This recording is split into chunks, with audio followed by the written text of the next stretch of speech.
ओम शांति। आज 9 सितंबर 2022 है और आज प्यारे बाबा के साकार रूप से चले हुए मधुर महावाक्यों को स्पष्ट करेंगी आदरणीय आशा दीदी। ओम शांति दीदी। ओम शांति। बाबा ने कहा, मीठे बच्चे, जब तक जीना है तब तक पढ़ना है, सीखना है। तुम्हारी पढ़ाई है ही पावन दुनिया के लिए, पावन बनने के लिए।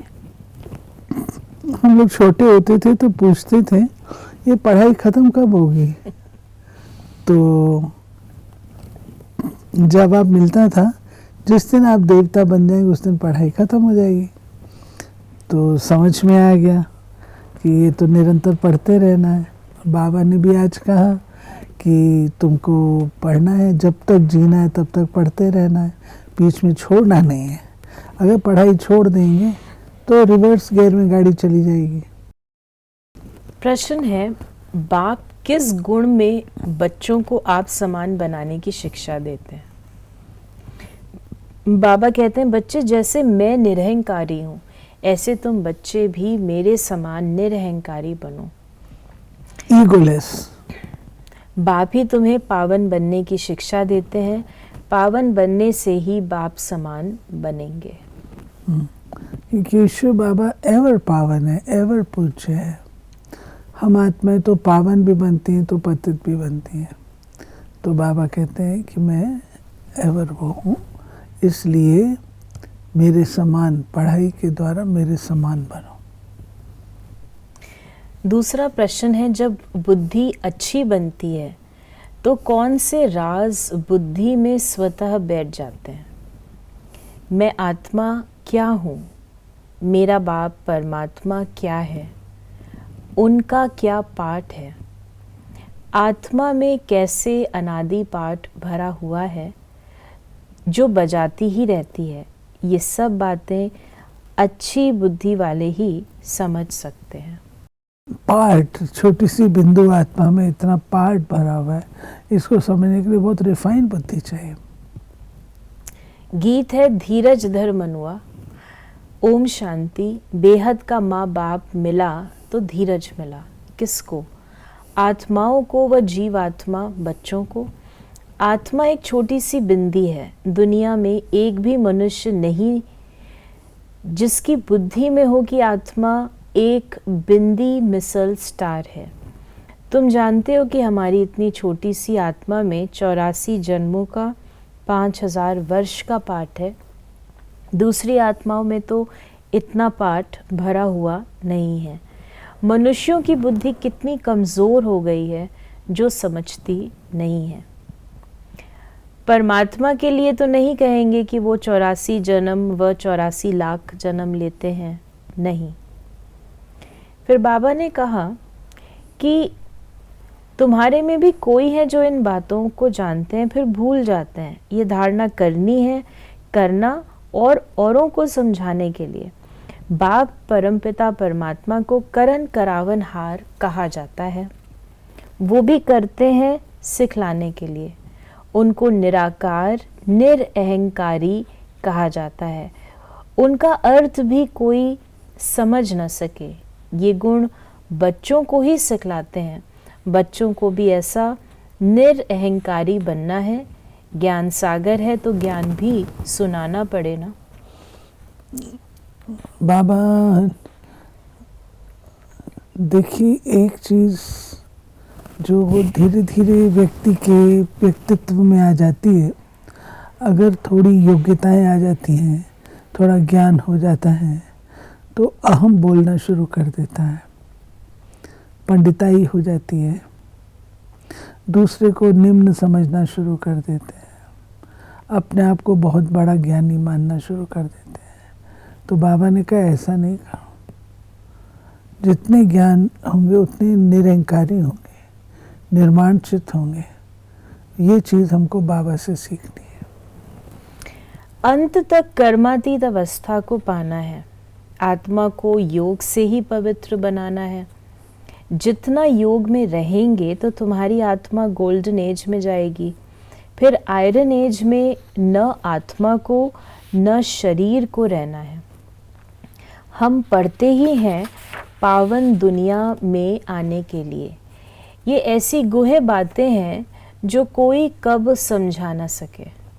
और तो मनुष्य क्या क्या करते रहते हैं। साइंस घमंडी कैसी कैसी चीज़ बनाते हैं, स्टार मून पर भी जाने का पुरुषार्थ करते हैं। तुम समझते हो इनसे कोई जीवन मुक्ति नहीं मिलती, करके अल्पकाल क्षणभंगुर सुख मिलता है। एरोप्लेन से सुख भी मिलता है तो दुख भी मिलता है। कल एक्सीडेंट हो जाए तो दुख होगा। फिर बाबा ने कहा कि इस दुनिया में जो सुख है वो है ही अल्पकाल काग विष्टा के समान। तुम बच्चों को अभी बहुत अच्छी बुद्धि मिली है। मैं आत्मा क्या हूँ, मेरा बाप परमात्मा क्या है, उनका पाठ क्या है, हमारा क्या पाठ है, सारा बुद्धि में राज है। बाबा ने कहा कि सब थोड़े सतयुग में इकट्ठे हो जाते हैं, इसलिए पूरे 84 जन्म नहीं कहेंगे। चंद्रवंशी में भी पिछाड़ी तक आते रहते हैं। सब आत्माएं 84 जन्म नहीं लेती हैं। जो डिपेंड करता है वर्तमान समय कितनी ज्ञान की धारणा करती हैं। अगर धारणा अच्छी है तो फर्स्ट जन्म में आएंगे, पूरे 84 लेंगे, नहीं तो नंबर वाइज फिर चंद्रवंश तक जैसे बाबा ने कहा आते रहेंगे। बाबा ने कहा एक अखबार में रोज डालते हैं, क्योंकि बाबा शायद न्यूज़पेपर पढ़ते थे। एक अखबार में रोज डालते हैं 100 वर्ष पहले क्या हुआ, 100 वर्ष की बात तो सहज है। टाइम्स ऑफ इंडिया में, हिंदुस्तान टाइम्स में। तो बाबा कहते हैं अखबारों में झट निकाल बताएंगे, वो है टाइम्स ऑफ इंडिया अखबार, तुम्हारी अखबार है टाइम्स ऑफ वर्ल्ड। ये अक्षर बड़ा अच्छा है, टाइम्स ऑफ वर्ल्ड। रोज लिख सकते हो आज से 5000 वर्ष पहले क्या हुआ था। 5000 वर्ष पहले जो हुआ था वही अब हुआ। ऐसे ऐसे लिखने से मनुष्यों को ड्रामा का पता तो पड़ जाए। मैगजीन में भी लिख सकते हैं। तुम बच्चों की बुद्धि में तो सारा राज है। आत्मा और परमात्मा का ज्ञान तो कोई भी मनुष्य में है नहीं, तो वो मनुष्य क्या काम का। नहीं, बाबा कहते हैं मनुष्य है, और मनुष्य ये पुतला थोड़ी है, लेकिन मनुष्य के अंदर तो आत्मा है। और अगर ये भी ज्ञान नहीं हो कि मैं कौन हूँ तो वो किस काम के है। बाबा ने कहा शंकर को भी प्रजापिता नहीं कहेंगे। ये भी जानते हो जैसी जैसी भावना है वैसे वैसे साक्षात्कार हो जाता है। बाकी वहाँ कोई सर्प आदि की बात नहीं है। बैल भी वहाँ हो न सके। सूक्ष्म वतन में तो है ही देवता। सूक्ष्म वतन में जाते हो, बगीचा फल आदि देखते हो, क्या वहाँ बगीचा है। बाबा साक्षात्कार कराते हैं, बाकी है नहीं। बुद्धि कहती है वहाँ सूक्ष्म वतन में झाड़ आदि हो न सके, ये ज़रूर साक्षात्कार होता है। फिर बाबा ने हम बच्चों को कहा पहली मुख्य बात है, कोई नया आता है उसको बाप का परिचय दो। ब्रह्म तत्व महतत्व है। शिव बाबा निराकार को कोई ब्रह्म तत्व नहीं कहेंगे। नहीं, बाबा का कहने का भाव है कि कोई भी नया व्यक्ति आता है आपके पास हो, बड़ी मुश्किल से तो भगवान के दर पर आया है, तो अगर आपने उसको परिचय नहीं दिया भगवान का तो वो तो वंचित रह जाएगा। इसलिए उसको बाबा का परिचय अवश्य दे दो। फिर बाबा ने हम बच्चों को कहा ये नर्क है, ये स्वर्ग है, ये संगम है। कितना सहज है। विचार सागर मंथन करते रहो। रोज प्रैक्टिस करने से बुद्धि में रोशनी आ जाएगी। लक्ष्मी नारायण राधे कृष्ण के लिए भी लिखो। यानी जितना जितना जब हम मंथन करेंगे ज्ञान, उतनी बुद्धि अच्छी होगी। बाबा ने कहा तपस्या यहाँ कर रहे हैं राजयोग की, ये मनुष्य से देवता बनते हैं। फिर भक्ति मार्ग कैसे शुरू होता है।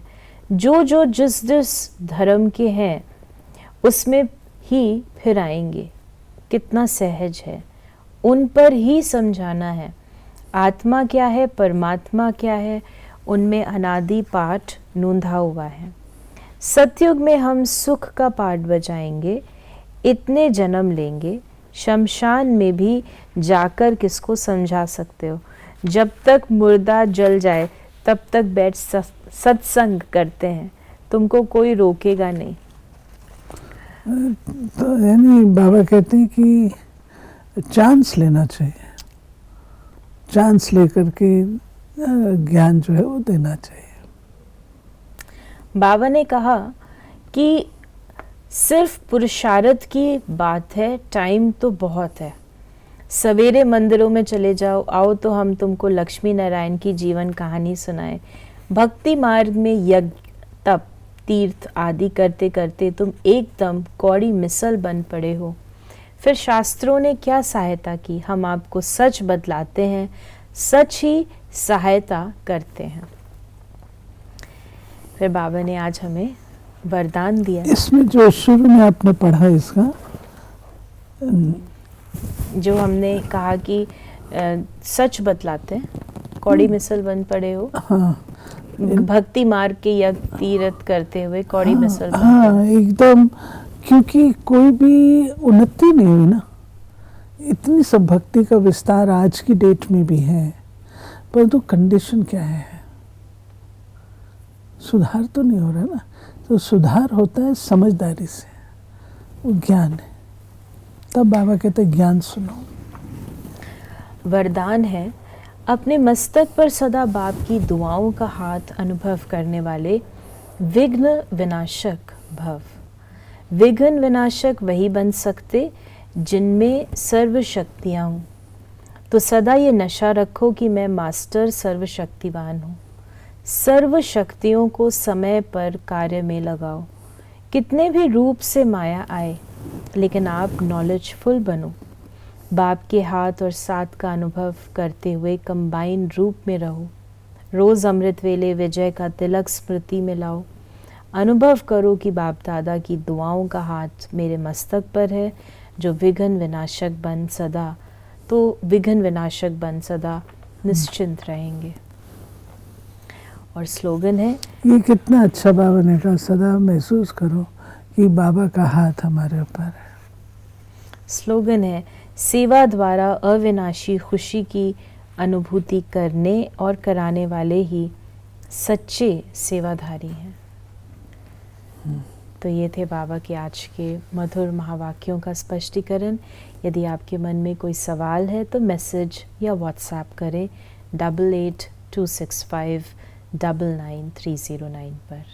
ओम शांति।